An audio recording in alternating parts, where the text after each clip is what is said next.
மடையில் பாய்கின்ற நீரில் ஓடுகின்ற சிறு மீன்கள் ஓடி கொண்டிருக்க கொக்கானது தனக்கு இரையாக கூடிய பெரிய மீன்கள் வரும் வரை அசைவின்றி காத்திருக்கும்.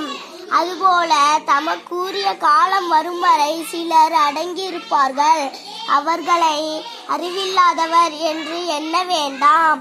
இப்பாடலை இயற்றியவர் ஔவையார். இவர் மூதுரை, ஆத்திச்சூடி, கொன்றை வேந்தன், நல்வழி முதலிய பல நீதி நூல்களை இயற்றியுள்ளார். பட்டறிவினால் உணர்ந்த உண்மையினை